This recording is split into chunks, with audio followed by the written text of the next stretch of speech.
Ce samedi 26 août, un dernier hommage est rendu à un homme qui fut pendant des années la voix de l'Église en radio comme en télévision, l'abbé Armand Pirard. Juste avant la cérémonie, nous avons croisé Christian Laporte, journaliste à la Libre Belgique.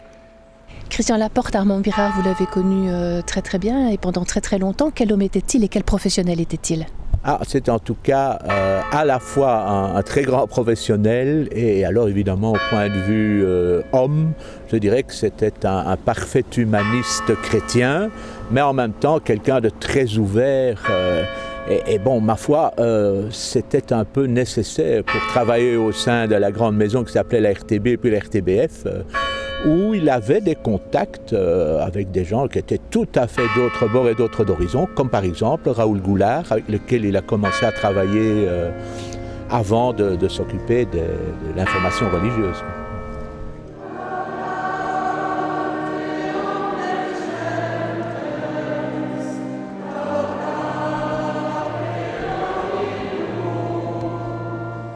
Et c'est à l'église Saint-Alix de Woluwe-Saint-Pierre que Monseigneur Jean-Pierre Delville, l'évêque de Liège, préside la célébration. Pour moi, comme évêque de Liège, Armand était un prêtre diocésain dont j'étais fier. On pourra noter la présence de Monseigneur Jousten, évêque émérite de Liège, ainsi que celle de Monseigneur Hutsin, l'évêque des médias.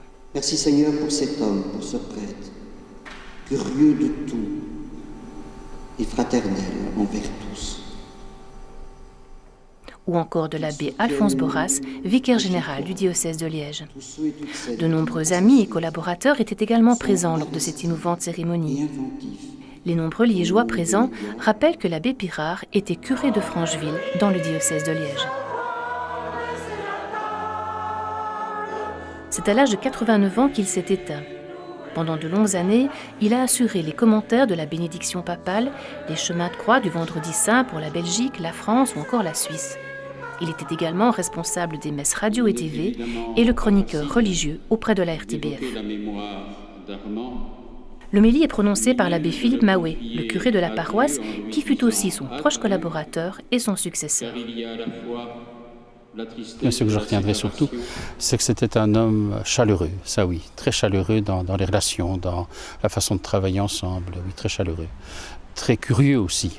J'ai l'impression qu'il était comme à fouiner pour se dire où va se passer la nouveauté maintenant, que ce soit celle d'une actualité qu'il ne fallait pas rater, mais je dirais aussi dans son parcours de vie, ce qu'il a créé, que ce soit le CTV, qui est quand même un lieu pour la formation média qui à cette époque-là était vraiment à la pointe de tout ce qu'on pouvait imaginer, que ce soit la collaboration avec Télépro pour faire que l'information des médias puisse exister. Donc ce qui était le pôle entre formation et information était chez lui très important. Et puis dans tout ce qui étaient les relations avec les communautés locales, avec aussi la RTBF et les autres lieux de médias, toujours avec ce souci vraiment d'être attentif à l'événement, voir ce qu'il y avait comme nouveauté dans cet événement et de voir comment ça pouvait se mettre en lien d'évangile, parce que ça a toujours été son souci, dans le respect de toutes les convictions, mais avec la force de l'évangile qui l'habitait très fort, ça c'est clair. Oui. Alors chacun connaît sa voix, chacun connaît son sourire aussi. C'est un homme de sourire.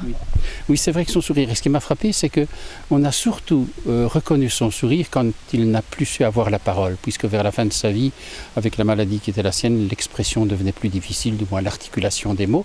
Et à ce moment-là, je dirais que son seul langage était le sourire. Et d'ailleurs, dans la célébration, quelqu'un a parlé de père sourire, et je trouve que c'est vraiment quelque chose qui le caractérisait. Et je me dis, au fond, c'est un sourire qu'on a parfois appelé angélique. Et j'aime rappeler qu'il est né un 2 octobre et dans la liturgie, on dit que c'est la fête des saints anges gardiens. Alors il y a peut-être des clins d'œil ou des clins d'yeux. Alors un souvenir ? Un souvenir, c'est beaucoup, c'est plus difficile que beaucoup, mais un souvenir, c'est peut-être dans la façon d'être au JMJ. Moi, j'ai toujours été très frappé avec lui dans les JMJ.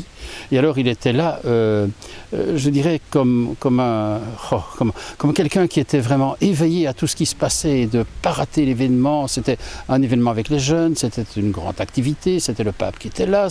Enfin là, je le connaissait comme celui qui déployait tout ce qu'il avait de meilleur en lui, mais ça c'était des moments extraordinaires à vivre avec lui parce qu'on ne savait pas l'arrêter.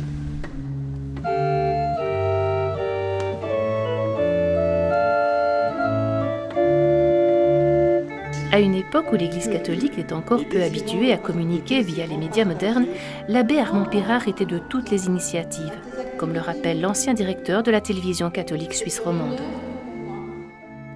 Alors je dirais d'abord que Armand m'avait beaucoup étonné par sa manière d'être passionné précisément par l'Eurovision. Mais en étant passionné par l'Eurovision, c'était passionné par l'international. C'était par ce monde qui était grand, qui était vaste et auquel il s'intéressait. Et c'était une manière, dans le fond, d'illustrer tout simplement la catholicité. C'est un terme qui est de son vocabulaire, eh bien il l'appliquait au monde des médias, au monde de la télévision. Et alors il a su, à travers ces rencontres, vraiment créer un réseau d'amitié, faire en sorte que les gens viennent les uns chez les autres, qu'on soit content de s'accueillir. Et tout cela, ça a beaucoup compté pour fédérer et pour augmenter aussi la qualité des transmissions en Eurovision. Et puis, que dire, pour moi qui étais un peu plus jeune qu'Armand, c'était quelqu'un d'exemplaire que j'ai connu à travers les événements qui ont touché la papauté, quand Paul VI est mort, quand Jean-Paul Ier est mort, mais enfin en même temps qu'il y avait des papes qui mouraient, il y en avait d'autres qui venaient. Et sur ces circonstances-là, nous nous sommes rencontrés, nous avons échangé des expériences. Et puis alors au-delà, lui avait un privilège que nous n'avions pas, il suivait les voyages du pape. Et lors de ces voyages du pape, il y avait des expériences tout à fait inédites qu'il pouvait nous raconter. C'était passionnant, ce qui s'était passé au Chili, aux Philippines ou ailleurs, que personne ne savait, que peu de journalistes savaient, mais que lui avait vu. Alors, à propos d'Armand, dernier mot, je trouve que c'est un monument de connaissances qui a été accumulé par Armand. Je voudrais vraiment que ces archives soient une fois explorées, qu'on refasse l'histoire d'Armand, qu'on commence pas seulement par la télévision, mais qu'on commence avec le cinéma qui l'a passionné dès le début.